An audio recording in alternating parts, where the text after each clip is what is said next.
mais ñëpp a ko bëgg a visiter dëkk boo xam ne ñëpp ko fa bëgg a dem. bu mu demee foofu tamit si fay accord exemple par rapport au visa l'exemption du visa pour les Sénégalais diplomates. Les Sénégalais yoo xam ne tamit ils ont des passeports ordinaires ak des passeports de service. donc ce qui veut dire que entre le Sénégal ak Rwanda. donc dem ak dikk bi nii ku fa bëgg a dem tey un Sénégalais di entreprendre wala un Rwandais ñëw fii di entreprendre donc da lay exempté visa bi maanaam frais de visa yi doo ko fay. yombal nañu ko. de l'autre côté wàllum agriculture. mbay bi. ndax gis nañu Rwanda population active bi c'est-à-dire pas population totale mais la population active du Rwanda 64% de la population active du Rwanda mbay bi la ñuy def. te mbay bi ça représente 25% du PIB Rwanda. à côté Sénégal ñun mbay bi ça représente 16% du PIB. donc tey dem copier ci Rwanda c'est ni ñuy jëlee seen mbay donc c'est une bonne chose pour l'État du Sénégal ñu jógee foofu ñu ne tamit ci 64% yooyu 75% béykat yi ci 100% béykat yi 75% béykat yi yëpp c'est de petits agriculteurs c'est-à-dire ñoom dañuy dem ba ci suuf jàppale leen pour ñoom ñu mën a yëkkati loolu. jógee côté boobu gis nañ te mois de septembre plus particulièrement le 9 xam nga le 8 septembre les deux ministres aériens du transport aérien bu Sénégal ak bu Rwanda signé nañ des accords au niveau de l'espace aérien. ndax soo xoolee tuuti lu xew fële ci Kivu nord de Kivu entre RDC ak rebelle M23 yi donc waa RDC dañuy ne Kagame day jàppale M23 donc ce qui veut dire que dañuy bloquer espace aérien au niveau foofu noonu donc maintenant Sénégal dafa bëgg na benn hub aérien au niveau de l'Afrique de l'Ouest Rwanda c'est déjà un hub aérien au niveau de l'Afrique de l'Est Sénégal Afrique de l'Ouest les Rwanda expertise du Sénégal ak tamit expertise Rwanda ñoom ñaar ñu lëkkaloo pour tey les vols de Rwanda mën nañ survoler suñu espace aérien ñun tamit on va avoir un part de marché par rapport ak Afrique de l'Est bi. donc accord yooyu signé nañ fa gis nañ tamit maître Bamba Cissé mi ngi fa il a rencontré les autorités rwandaises ak yeneen accords yoo xam ne signé nañ ko fa pour tey lépp lu Rwanda am ci développement ñu mën ko exporter ci Sénégal. et pas pour terminer mais pour yam foofu après ñëwaat ci kii bi ñëwaat ci discussion bi. Rwanda dafa traversé loo xam ne ñun Sénégal traversé wuñu ko janvier 94 juillet 94 génocide rwandais plus de 800 000 morts officieusement ñu ne 1 million de morts ñu jógee foofu Kagame ñëw def réconciliation nationale mu ngi confirmé wu en 2004 ba pour la première fois Rwanda dem Coupe d'Afrique fële ci Tunisie nga gis Hutu ak Tutsi ñoom ñoo doon xeex ñu soon na benn maillot Rwanda xeex la Rwanda donc ce qui veut dire que tey comme ni ñu ko yàgg a waxee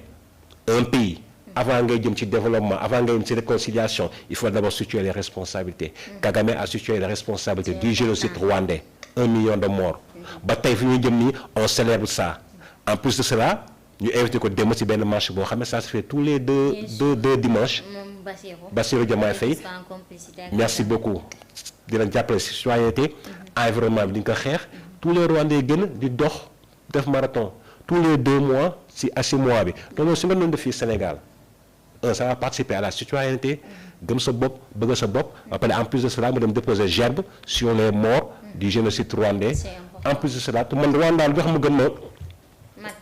mu gën ma marqué tout le président Bassirou Diomaye Faye dafa nga jël tey par exemple benn journée nationale ñu sargal capitaine Mbaye Diagne tey soo demee au niveau de la garde maritime de Dakar Gorée ak terre bi nii moom statut moom leen def ak foofu noonu capitaine Mbaye Diagne Nations Unies la doon liggéeyee te moom moo doon rawale Tutsi yi pour yóbbu lañu dem protéger leen ci embuscade lañ ko reyee le 30 mars 94 donc kooku tey dañ ko war a jàngale ci école yi capitaine Mbaye Diagne boobu noonu fu mu demee ba waa Rwanda di ko sargal adduna bi di ko sargal Nations Unies di ko sargal kon ñun Sénégal capitaine Mbaye Diagne dañ ko war a jàngale ci école bi parce que tey Nations Unies moo ko décoré Nations Unies moo ko sargal ba tey état Sénégal dafa nekk statut au niveau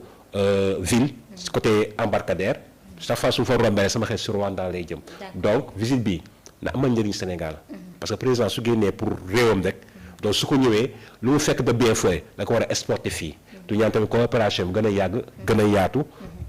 pour l'intérêt de l'Afrique. D'accord, c'est important comme analyse en tout cas loolu la ñuy ñaan vraiment yu yàkkamti la alors nañu dem duggi ba fees ñëw yebbil ñu xool ce qui va suivre après alors la même question à Ndiouga Dia ci wàllu coopération bilatérale bi ñu gis ne juróomi accord yoo xamante ne peut-être signé nañ ko diggante Sénégal ak le Rwanda. dem président de la République foofu mel ni ay njeexital yu baax am na fa. waaw loolu dama ci kontaan xam nga tey su may wax ci réew bu mel ni Rwanda dafa am histoire personnelle am par rapport à l'Afrique mooy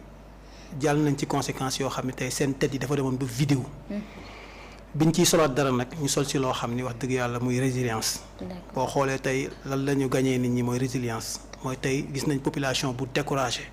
biñ leen di jëlaat ñu jëlaat dugal seen bopp ci leneen discipline ak yu bëri lañ leen formé waatee kii muy wax léegi ci uuti yeeg Tutsi yi donc bi leen bëgg a jubóole daf ko jaaree ci ay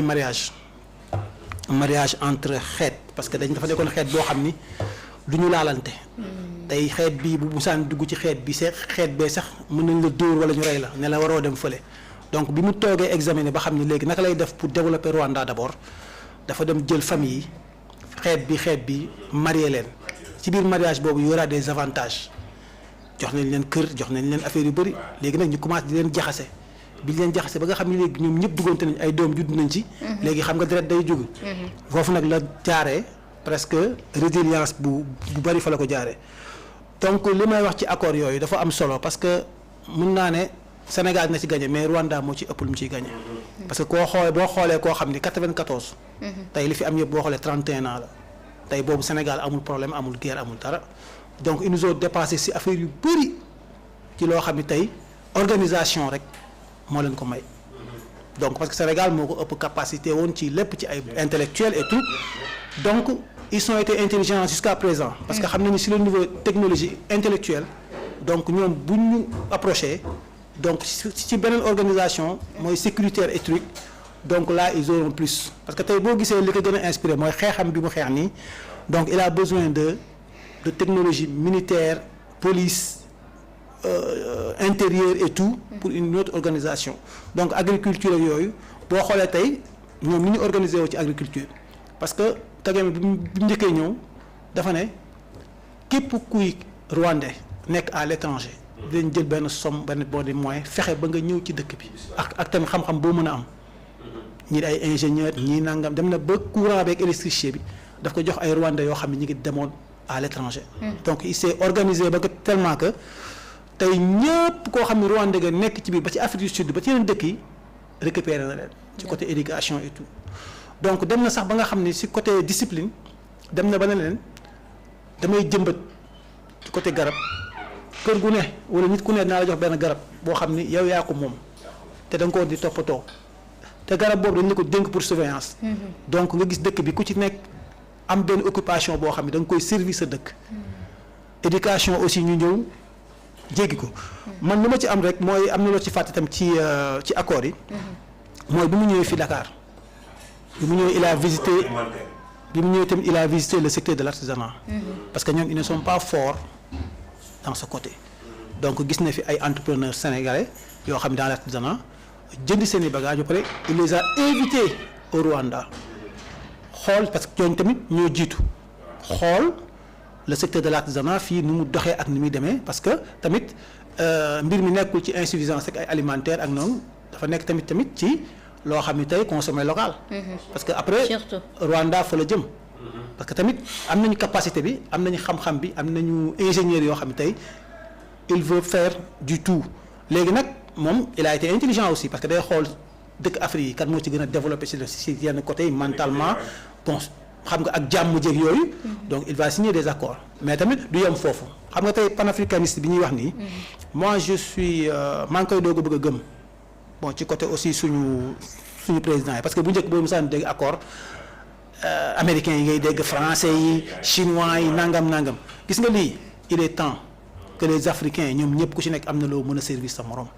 donc ça c'est de leçon moi je savais que si genre Kagame lay jógee genre président Bassirou Diomaye Faye et autres donc peut-être saa bu Mali Burkina yooyu amee jàmm peut-être dina mën a suux ba foofu donc mu nekk accord yoo xam ne yu am solo la mais di ñaan yàlla rek yàlla na am suivi aussi parce que loolu rek moo ci am solo parce que tamit dëkk aussi bu ñu duggee ci benn affaire sémb ko na ci ñëpp jàpp parce que ni ñoo système américain yi mën nañu xeex seen biir mais lépp lu leen développé loolu duñ ci kaf duñ ci fooñ ci ree donc mu nekk lu am solo ñu ngi kontaan ci lool di ci am yaakaar nag surtout parce que ñoom am nañ benn nouvelle technologie mbay moo xam ni donc ñun amuñu ko donc ça sera benn échange boo xam ni parce que sànq yaa ngi wax ci petite et moyenne entreprise yi donc moom foofu la gënoon miser wu favoriser wu ci côté yëpp ba ci yeneen ak yeneen yoo xam ne tey jii sax ñi ngi ciy dugg technologie bi actuellement ñi ngi def ay recherche parce que moom tamit dem na Chine yóbbu ay doomu en Chine fayal leen pour ñu jàng benn technologie boo xam ne ëllëg dafay am retour donc loolu di ko ci saluer bu baax aussi di rafetlu coopération bi entre moom Sénégal je sais que gagnant-gagnant lay doon. waaw donc mu nekk loolu am lañ solo ciy xaar. comme ni nga ko waxee gagnant-gagnant daal. yóbbul sa njaboot alors ñu daal di dund. loolu lu neex la. alors Pape Tos la même question ngir gën a renforcer les liens bilatéraux diggante Sénégal ak Rwanda njiitu réew ma dem na fa jamono gi sax wutali na fële ca Kenya alors yow ban jàngat nga ci am. waaw bon je pense que ne mënuma ci wax lu sama co-débatteur yi waxul je pense que le on a été très pertinent macha allah. donc li ma si doole rek mooy avant tout le Rwanda boo xoolee c'est une coopération de gentleman quoi ànd nawle la. parce que comme Paul Kagame boo xamee xam ne. bon il est allé Sénégal da ko ñor quoi le leadership sénégalais. boo ko xoolee balaa moo commencé y avait Mary Teuw Niane. quand il était ci gouvernement Macky Sall quand il a laissé. Paul Kagame a triplé son salaire na ko ñëw Rwanda ma triplé son salaire.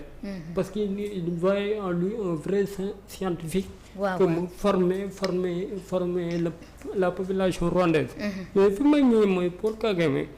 étant par exemple tey boo xoolee Rwanda elle est 8 fois plus petit que le Sénégal une population de 14 millions. xam par exemple boo xoolee Sénégal ñoom bëriwuñu par rapport ak Sénégal. mais tey li grave mooy mérite bi ñu am en 2014 Kigali fa la musée de l'horreur nekkoon. mooy après seen génocide yi dañu fa doon tegle ay néew mais comment on a transformé cette capitale là en septième ville plus propre du monde fan la jaaree. mooy li ñu wax keroog muy lépp mën na ne bu fekkee ne tabax nga ay nit. quoi que l'on puisse dire il a réconcilié entre des chats et des chiens. par des mariages et cetera parce qu'en 2000 en venant dafa def campagne de réconciliation. parce que moom sax victime la du système. parce que boo xoolee tey mën nañu historique bi gars yi wax nañ ko boo xoolee boo Belge yi def nañ fa lu neex ci Tutsi yeeg aussi Tutsi c'était les minoritaires. c'était des éleveurs mais tous si ñoom ñeneen ñi c'était mooy partie autochtone bi. mais tey boo campagne de réconciliation boobu moo leen sauvé. maintenant fi ñu bëgg a demee mooy moo ko jiite. muy li lay wax mooy randonnée PADS bi ñuy def ànd ak gars yi mais aussi est-ce que xam nga ne le Sénégal copie sur le Rwanda comme le Rwanda copie sur le Sénégal. par exemple tey boo gisee ce gouvernement là en venant dañoo lancer ay nettoyage mensuel. ils l'ont copié du Rwanda. Paul Kagame chaque mois dañ koy def